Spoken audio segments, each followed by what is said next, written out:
Nava ngomere telawa, go ngai tabua. Ando talita kana vararonga na Radio FIJI 1 nando maiviti. Radio FIJI 1 nando maiviti. Yana Vinaka and good morning, Fiji. In this bulletin, FNPF may help shore up home loans. Collusion between licensed and unlicensed electrical contractors. And Lao Province commended for awareness programs. From the studios of FBC Suba, Jackie Spate. The Ministry of Economy is now in talks with the Fiji National Provident Fund to provide home loan repayment relief for FNPF members. Minister Ayaz Said Qayyum says the government does not want to see families lose their homes to mortgagee sales, and therefore discussions are underway with the FNPF. Kelly Favala reports. The government says it is aware of banks reviewing their stand on loan repayment holidays and deferred payments post-COVID-19. We are meeting up with them next week. There's obviously various matters we have to talk about. We're also currently talking to FNPF in respect of giving FNPF members, in particular those who are currently unemployed as a result of COVID-19, in respect of how we can help them with their mortgage repayments. And also, there are some individuals and couples, for example, who may be in some particular dire strait regarding repayments, in particular for home mortgages. This could assist hundreds of families who have existing home loans and are struggling to repay the banks due to pay cuts and unemployment. And we are concerned about it. We don't want people to, keep their pension but don't have a roof over their head and lose their homes. So that's very important for us. Said Qayyum says the FNPF is also liaising directly with the banks to see how many home mortgages remain. In particular, home mortgages that could be, behind in repayments as a result of people being unemployed. So we hope to make some announcements in that space very soon, because we are acutely aware of the situation of some people. And so we are meeting with the banks next week. We are also resolving this matter pertaining to, in particular, home mortgages. Earlier this year, the government convinced banks and hire purchase companies to defer loan repayments for up to 6 months for customers who were financially affected by COVID-19, either due to job losses or pay cuts. Kelly Vadala, FBC News. Unlicensed electrical contractors are now colluding with licensed contractors, which has irked Energy Fiji Limited. EFL Chief Executive Hasmukh Patel says there have been cases where unlicensed electricians wired homes by unethically obtaining signatures from licensed electricians. Patel says the work done by unlicensed electrical contractors at times turns out to be substandard and pose more risks to the consumers. Patel has called on licensed contractors to stop playing a part in the illegal wiring of homes and businesses by signing for illegal contractors. He adds unlicensed electricians compromises the safety of the building structure and its occupants. If a licensed contractor is signing on behalf of an illegal contractor, obviously we are led to believe that the work has been carried out by this registered contractor.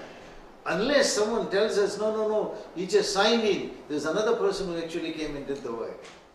Social Democratic Liberal Party President Ratu Apinisa Thakambawa is calling all its members to stop the deceit against those who are contesting for top positions in the party.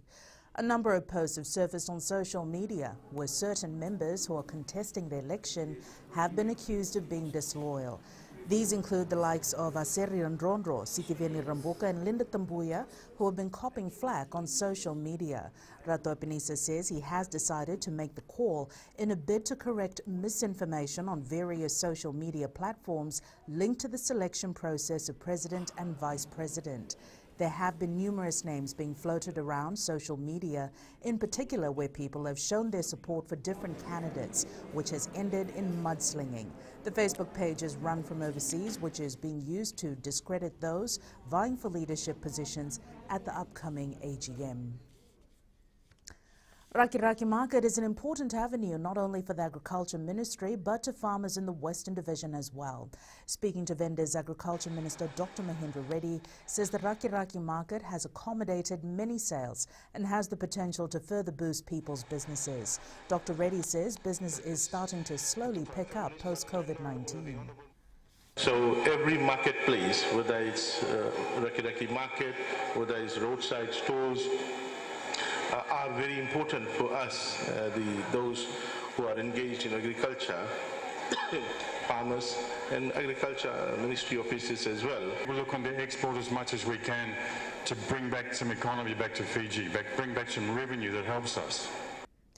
The province of Laos has been commended for its continuous effort in combating communicable diseases over the years. Health Minister Dr. Ifiremi Wanganambete says the province recorded 0 cases of leptospirosis, dengue fever and typhoid even after Tropical Cyclone Harold, when the diseases took a toll in other provinces. Dr. Wanganambete is reminding nurses and community health workers to continue taking this issue seriously so as to avoid any community outbreak. I think there's also a realization that a significant impact can be made if you actually come and actually see for yourself. But we'd like them to actually promote healthy living. So it's some sort of a bilateral agreement. We want the communities to be health promoting communities, but we will ensure access. The Frank Hilton organization hopes to raise around $300,000 from the Amazing Wheelbarrow virtual race. 30% of the funds for the organization comes from annual charity work and fundraising events. Chief Executive Sereni Pereira says sustaining their facilities and looking after children with disabilities is not cheap. Pereira says in line with the COVID-19 restrictions, they have opted to do a virtual race which targets participants from across the globe.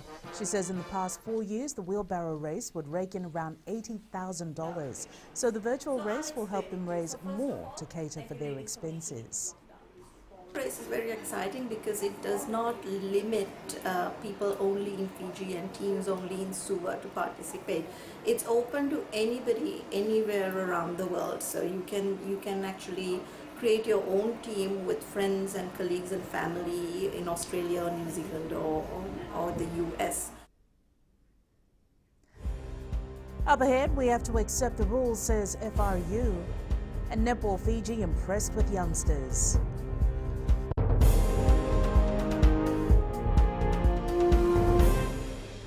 Hi, Bula. I'm Selai from Nandi.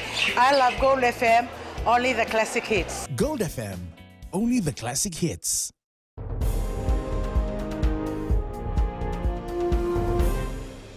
The Fiji Rugby Union Chair Conway Begg says it's tough to take it on the chin after losing 2 Autumn Nations Cup matches, even without playing. Begg says, as unfair as it may seem, that's the rules and we have to accept it and we must embrace it. He says the management and the team have been working around the clock about player welfare and they are asking fans to bear with them. We're not victims in this case. We may look like we're victimized, but we're not. It's very hard to, as he said, look at the Argentinians. You know, some of them were 4 months in camp for a while. That was a long period of time. It reflected in their game performance. So the teams in Europe, as CEO said, they've been under 2 months in camp. So they've had the preparation well before that. A different approach will be taken at the 2020 Ratu Sukuna Bowl Challenge in light of the COVID-19 pandemic. Both the Fiji Police Force and the Republic of Fiji Military Forces have decided to donate the revenue from the gate takings to affected children. Karlaini Tavi has more. As a tradition, the annual clash between the two disciplined forces is set for December 11th with the theme Rise, Fiji, Rise. Both forces have decided that Schooner Bowl 2020 will be a charity event where all the money from our share of the gate takings and all pledges of assistance will go towards assisting as many children as we can who are struggling because of the economic effect of the pandemic. The RFMF took the first step by donating $20,000 to this cause during the launch today at the RFMF Queen Elizabeth Barracks in Nambour. Police is counting itself as underdogs for the much-anticipated clash. Respected Commander Sir, we accept the challenge and acknowledge that it won't be easy to take back the Ratu Sukuna Tanua to its rightful home in the south. The Army rugby team is the defending champions of the Schooner Bowl. Last year, they defeated Police 2017 in the final. Karlaini Tavi, FBC Sports. The Lautoka soccer team is calling fans to provide the much-needed support in their first game of the Fiji Fact at Churchill Park on Saturday. The Blues kick off their campaign against the defending champions of the tournament, Nandi, and they know it will not be an easy game. Lautoka wants a perfect start also in the tournament, which is being played at different venues. The team also knows the high expectations from the fans. The team hasn't been performing well after IDC. There are some ups and downs with the team, with the management, but forgetting that, we are preparing for a tournament. Netball Fiji is confident with the girls that have been selected in the 25-member Fiji Pearls extended squad. With an ultimate aim of improving Fiji's ranking on the world standing, Netball Fiji has selected a mix of young and veteran players. Fiji is currently ranked in 17th place on the International Netball Federation ranking. Fiji's last best place ranking was in 1999, where we placed 6th.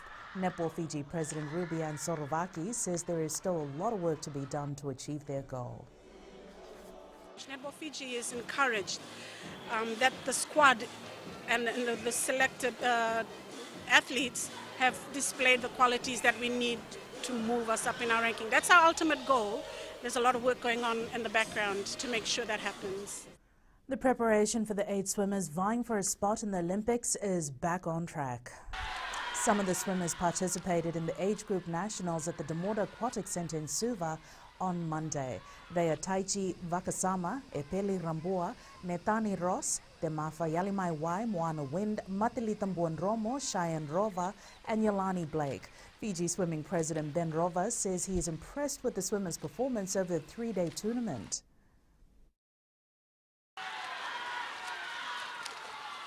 The swimmers that are vying for the Olympics did very well in these last 3 days. They were setting also national records, which is great because the main event for them is in the nationals next month. But just gauging by how they've performed this weekend, they're on track to be able to produce the results that we want, because next month is an Olympic qualifier for them.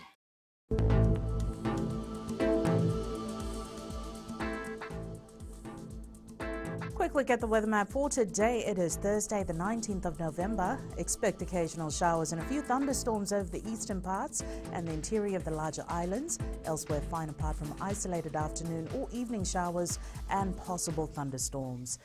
And that is your FBC Morning News. Join us at 1 p.m. and 7 p.m. for our major bulletin. Remember, in times of crisis, you need factual news that you can trust. Stop believing fake news about the COVID-19 on social media. Fight misinformation by getting only the facts about the coronavirus from verified news sources like FBC's TV, radio and digital media news. FBCnews.com.fj, keeping Fijians connected with the truth.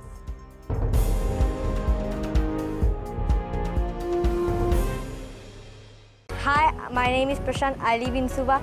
I love Mirchi FM because Mirchi FM, it's hot. Mirchi FM, it's hot.